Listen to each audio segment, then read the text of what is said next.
দেশের বাজারে স্মার্টফোন নিয়ে যতটা ক্রেজ আছে, ট্যাবলেটের মার্কেটে কিন্তু ক্রেজ ততটা নেই। সেই কারণে কম্পিটিশনও মার্কেটে অনেক কম। তবে বড় ডিসপ্লের ফলে মাল্টিমিডিয়া এক্সপিরিয়েন্স, অফিসের কাজ, স্টুডেন্টদের অনলাইন ক্লাসেস, ভিডিও কনফারেন্সিং কিংবা অকেশনাল গেমিংয়ের জন্য ট্যাব কিন্তু খুবই আইডিয়াল একটা চয়েস। আর বাচ্চারা তো আছেই, যদি বাচ্চাদের জন্য নিতে চান তাহলে tab is must. So Realme আমাদের বাজারে নতুন একটা ট্যাব লঞ্চ করেছে। আপনারা হয়তো সবাই জানেন, অলরেডি জেনে গিয়েছেন, বিকজ আমি একটু লেট করে ভিডিও আপলোড করছি।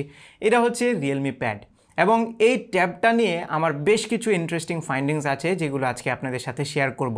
মানে কিছু জিনিস ভালো লেগেছে আর কিছু জিনিস আছে খুব একটা ভালো লাগেনি। প্রথমত আমরা এটার প্রাইসিং নিয়ে একটু কথা বলে নিই। সো এইটা কিন্তু wifi only variant, cellular variant না, মানে 4G ভেরিয়েন্ট যেটা, সেটা আমার হাতে নেই। রিয়েলমির ওয়েবসাইটে লেখা আছে যে 4G ভেরিয়েন্ট ইজ অ্যাভেলেবল, কিন্তু আমি কোথাও দেখিনি অনলাইনে কোথাও, হয়তো বা ভবিষ্যতে অ্যাভেলেবল হতেও পারে। সো ওয়াইফাই ভেরিয়েন্ট যেটা, সেটার দাম আমি বলছি। এটার 332GB একটা ভেরিয়েন্ট আছে যেটার দাম হচ্ছে 20,990 টাকা বা 21,000 টাকা, কিন্তু একটা ফ্ল্যাশ সেলের মাধ্যমে এটা পাচ্ছেন 19,990 টাকা বা 20,000 টাকায়। আর একটা ভেরিয়েন্ট আছে 4GB 64GB, যেটা আমার হাতে আছে, এটার দাম হচ্ছে 22,990 টাকা বা 23,000 টাকা, কিন্তু একটা ফ্ল্যাশ সেলের মাধ্যমে 21,499 বা 21,500 টাকায় এই প্যাডটি পাওয়া যাচ্ছে। ওকে, প্রথমে বলি এই ট্যাবের কী কী জিনিস ভালো লেগেছে, দেন আমরা আসবো কী কী জিনিস ভালো লাগেনি সেই আলোচনায়। ভালো লাগার মধ্যে প্রথম জিনিসটা হচ্ছে এটার বিল্ড কোয়ালিটি। খুবই সলিড বিল্ডের একটি ট্যাব এটি। এটিতে অ্যালুমিনিয়াম বডি দেওয়া হয়েছে, ইউনিবডি ডিজাইন, এবং লুকটা কিন্তু খুবই সুন্দর। কারণ এইটাতে দুইটা কালার ভেরিয়েন্ট আছে, গ্রে এবং গোল্ড। গ্রে কালারটা আমি বেশি প্রেফার করে থাকি, একটা মিনিমাল এলিগেন্ট একটা লুক দিচ্ছে এটা। সেই সাথে হাতে নিয়েও কিন্তু চিপ ফিল হয় না। বাজেট ট্যাব হিসেবে যতটা চিপ ফিল হওয়া উচিত, এটা কিন্তু ততটা মোটেও চিপ ফিল দিচ্ছিল না। সেই সাথে এটা খুবই স্লিম, 6.9 মিলিমিটার হচ্ছে এটার থিকনেস, এবং ডিসপ্লেটা হচ্ছে 10.4 ইঞ্চ, আর এটার ওজন হচ্ছে 440 গ্রাম। সো যেহেতু অ্যালুমিনিয়াম চ্যাসি, সো একটু ওজন হবেই। এটাও কিন্তু আবার খুব বেশি না, ট্যাবের বিবেচনায় কিন্তু 440 গ্রাম ইজ মডারেট। সো হাতে নিয়ে ইউজ করতে খুব একটা সমস্যা হয় না। সেই সাথে ওয়েট ডিস্ট্রিবিউশনও ঠিকঠাক আছে, যে কারণে খুব একটা আনকমফোর্টেবল ফিল আমি পাইনি হাতে নিয়ে ইউজ করার সময়। ওকে, নেক্সট আমরা চলে আসি ডিজাইনের মধ্যে একটা ছোট্ট জিনিস আমার ভালো লাগেনি, সেটা হচ্ছে এটার কোথাও কোনো ফিঙ্গারপ্রিন্ট স্ক্যানার নেই। আই নো ট্যাবের মধ্যে অনেক সময় আছে ফিঙ্গারপ্রিন্ট স্ক্যানার দেওয়া হয় না, বাট পাওয়ার বাটনে কিন্তু একটা ফিঙ্গারপ্রিন্ট স্ক্যানার দেওয়া যেত, তাহলে এটা ডিজাইন চয়েসটা আমার মনে হয় একদমই নেক্সট লেভেলে চলে যেত। বাই দ্য ওয়ে, এটাতে ক্যামেরা কিন্তু পেছনে সিঙ্গেল একটাই আছে, যার ফলে মিনিমাল লুকটা রিটেন করছে, এখানে জাস্ট রিয়েলমির ব্র্যান্ডিংটা আছে। এবার আমরা একটু বাটনস এবং পোর্টসে আসি। সো এটা ভলিউম বাটনগুলো হাতের ডান পাশে রাখা হয়েছে, পাওয়ার বাটনটা একদম টপে দেওয়া হয়েছে, আর ডান পাশে ডুয়েল মাইক্রোফোন আছে। পাশাপাশি এখানে একটা কার্ড ট্রে আছে যেখানে আপনারা হচ্ছে SD কার্ড লাগাতে পারবেন, কিন্তু এখানে সিম কার্ড লাগানোর অপশন নেই, যেহেতু এটা ওয়াইফাই ভেরিয়েন্ট অনলি। যদি 4G ভেরিয়েন্ট হতো তাহলে এখানে সিম লাগানোর অপশন থাকতো। নিচের দিকে আমরা দেখতে পাচ্ছি USB Type-C পোর্ট আছে, এখানে দুইটা গ্রিল আছে, স্পিকার গ্রিল। পাশাপাশি আমরা কিন্তু এটার উপরের দিকেও আরও দুইটা স্পিকার গ্রিল দেখছি, তার মানে কোয়াড স্পিকার। এটাতে স্টেরিও সাউন্ড এক্সপিরিয়েন্স আপনারা পাবেন। পাশাপাশি আমরা যদি একদম নিচের দিকে কর্নারের দিকে আসি, তাহলে এখানে 3.5 মিলিমিটার অডিও জ্যাকটা রাখা হয়েছে, পজিশনিংটা খুব সুন্দর জায়গাতেই করা হয়েছে।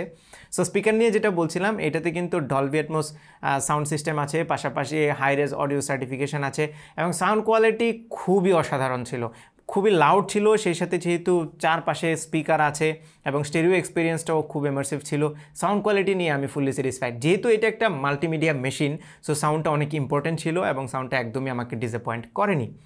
স্পিকিং অফ মাল্টিমিডিয়া এক্সপিরিয়েন্স, মাল্টিমিডিয়ার জন্য ডিসপ্লেটা কিন্তু অনেক বেশি জরুরি। সো আমরা চলে আসি এবার ডিসপ্লেতে। 4.10 inch is a massive size আমার মতে, considering it's a tablet. So এখানে আপনারা দেখতে পাচ্ছেন এই ডিসপ্লেটা হচ্ছে 10.4 ইঞ্চের একটা IPS panel, it's not AMOLED, remember. So fingerprint স্ক্যানারটা এখানে দেওয়া যেত যদি অ্যামোলেড হতো। এনিওয়ে, IPS হলেও এটার কালারগুলো আমার কাছে ভালো লেগেছে। স্পেশালি ট্যাবে আমি কিছু ট্যাব দেখেছি যেগুলোতে ভিউইং অ্যাঙ্গেল অত ভালো হয় না, বাট এইটাতে সেরকম প্রবলেম আমি ফেস করিনি। ভিউইং অ্যাঙ্গেলগুলো ঠিকঠাক ছিল, যে কোনো মিডিয়া কনজাম্পশন খুবই অসাধারণ ছিল। বাই দ্য ওয়ে, সামনের দিকে যে ক্যামেরা, এটা কিন্তু উপরের দিকে দেওয়া হয়েছে, এখানে কিন্তু কোনো নচ নেই। এবং এই ডিসপ্লেটার আরও একটা ভালো দিক হচ্ছে এটার ব্রাইটনেস। সো যদিও ট্যাব বেশিরভাগই ইনডোরে ইউজ হয়, মানে আউটডোরে খুব কম ইউজ হয়, তারপরেও এটা যে 360 নিট পর্যন্ত পিক ব্রাইটনেস আছে, সেটা আমার মনে হয় যে লাইক শ্যাডো এরিয়াতে, আউটডোরে গেলেও শ্যাডো এরিয়াতে প্রবলেম হবে না। ডিরেক্ট সানলাইটে তো ট্যাব ইউজ করার প্রশ্নই ওঠে না, সো সেখানে গেলে হয়তো ভিজিবিলিটিতে ইস্যু হবে, বাট ইনডোর এবং শ্যাডো এরিয়াতে ব্রাইটনেসে কোনো সমস্যা ফেস করবেন না। সেই সাথে এটাতে ওয়াইড লেভেল 1 সার্টিফিকেশন আছে। সো আপনারা যারা OTT প্ল্যাটফর্মগুলোতে মিডিয়া কনজিউম করবেন, তাদের জন্য কিন্তু কোনো সমস্যা নেই। আরেকটা ভালো ব্যাপার হচ্ছে এই ডিসপ্লেটার লোয়েস্ট ব্রাইটনেসটা অনেক কম। ট্যাব কিন্তু অনেকেই আছে রিডিংয়ের জন্য ইউজ করে থাকে, পিডিএফ কিংবা কোনো ওয়েবসাইটের আর্টিকেল, সেগুলো পড়ার সময় কিন্তু ব্রাইটনেস কম থাকলেই চোখের জন্য ভালো। রাতের বেলা লাইট বন্ধ করে অন্ধকারে কেউ যদি পড়তে চায় তাহলে ব্রাইটনেসটা যত লো হবে ততই কিন্তু বেটার।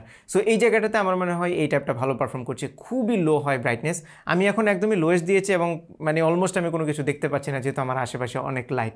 সো এটার জন্য একটা বিগ থামস আপ। থামস আপের পরে একটা বিগ থামস ডাউন দিতে হবে এই ট্যাবের সফটওয়্যারটাকে। সো এটাতে মূলত অ্যান্ড্রয়েড 11 ইউজ করা হয়েছে, যার উপরে রিয়েলমি ইউআই প্যাড, মানে রিয়েলমি ইউআইয়ের প্যাড ভার্সনটা এটাতে দেওয়া হয়েছে। অ্যান্ড আই থিঙ্ক এই সফটওয়্যারটাতে তারা খুব একটা এফোর্ট দেয়নি।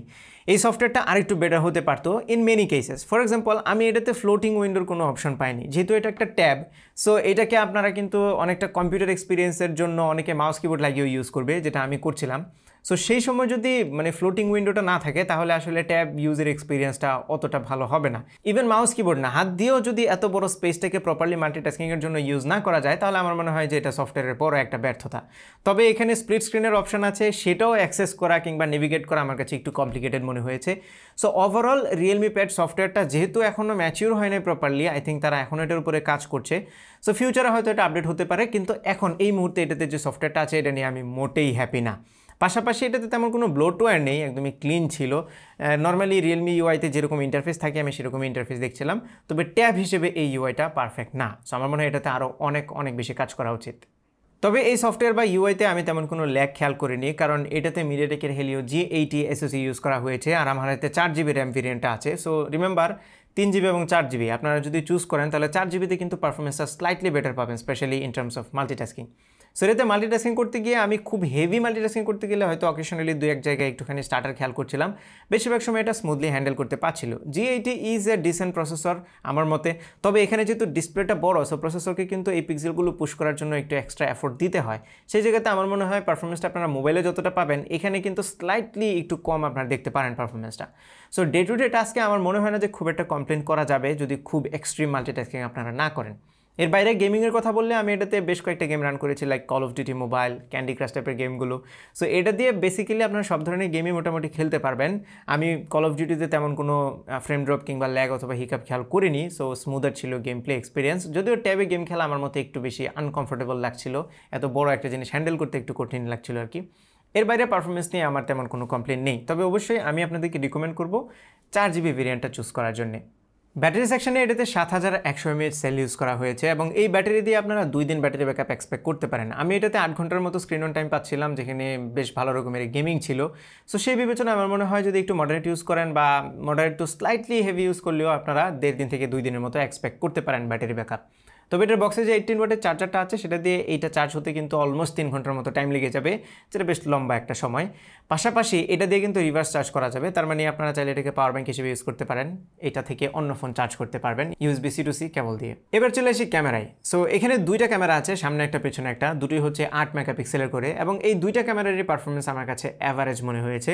ট্যাব যদিও ক্যামেরা সেন্ট্রিক না বা ক্যামেরার দিকে ফোকাস করে বানানো হয় না, সেই বিবেচনা করলে ওকে, তবে একটা মিনিমাম স্ট্যান্ডার্ড আমার মনে হয় মেনটেন করা উচিত, সেই জায়গাতে কিছুটা পিছিয়ে থাকবে এটার ক্যামেরা সিস্টেম। সো লাইট যদি ভালো থাকে তাহলে মোটামুটি মানে চালিয়ে নেওয়ার মতো ছবি পাওয়া যায়। একটু কমপ্লিকেটেড লাইটে চলে গেলে কিন্তু অত ভালো পারফর্ম করতে পারে না, ইভেন লো লাইটেও অত ভালো আসে না। যদিও এই ক্যামেরাগুলো মেইনলি ভিডিও কলিং বা ভিডিও কনফারেন্সিংয়ের জন্য দেওয়া হয়, এবং অকেশনালি লাইক যেখানে কোনো কিছু নাই আর পাচ্ছেন না কোনো কিছু, তখন এটা দিয়ে আপনারা ছবি তুলতে পারবেন। সো বুঝতে পারছেন ছবির কোয়ালিটি কেমন হবে। এর বাইরে এটাতে দরকারি সব ধরনের সেন্সর আছে, পাশাপাশি এটার মাইক্রোফোনের কোয়ালিটিটাও বেশ ভালো ছিল। সো আমরা যদি ফাইনালি একটু কনক্লুড করি তাহলে এটার ভালো লাগার মধ্যে যে জিনিসগুলো আছে সেগুলোর মধ্যে একটা হচ্ছে ডিসপ্লে, এটার বিল্ড কোয়ালিটি, পারফরমেন্সটা আমি খারাপও বলবো না ভালোও বলবো না, ডিসেন্টের কাতারে রাখবো। তবে খারাপ লেগেছে কয়েকটা জিনিস। প্রথমত এটা সফটওয়্যারটা আরও ইমপ্রুভ হতে পারতো, দ্বিতীয়ত হচ্ছে একটা ফিঙ্গারপ্রিন্ট স্ক্যানার দিয়ে দিলে একদমই জোস হতো, তৃতীয়ত এটার ক্যামেরা সিস্টেমটাকে আরেকটু ইমপ্রুভ করা যেত এই বাজেটে। স্টিল ট্যাবের মার্কেটে যেহেতু কম্পিটিশন কম, সো যেই ট্যাবগুলো মার্কেটে আছে সেগুলো থেকে অনেক দিক থেকে এগিয়ে থাকছে এই ট্যাবটি, সেই বিবেচনা করলে এটা নিঃসন্দেহে চোখ বন্ধ করে আপনারা নিতে পারেন বাজেট রেঞ্জের মধ্যে। সো এই ছিল আমাদের আজকের ভিডিও। আশা করি ভিডিওটা আপনাদের ভালো লেগেছে। যদি ভালো লেগে থাকে তাহলে ভিডিওতে একটা লাইক দেবেন, কমেন্ট করে জানাবেন কেমন লাগলো। আপনার ফ্রেন্ডদের সাথে শেয়ার করতে একদমই ভুলবেন না। আমার পেজে ফলো এবং চ্যানেলে সাবস্ক্রাইব তো মাস্ট। দেখা হবে পরবর্তী ভিডিওতে। Till then take care. আসসালামু আলাইকুম।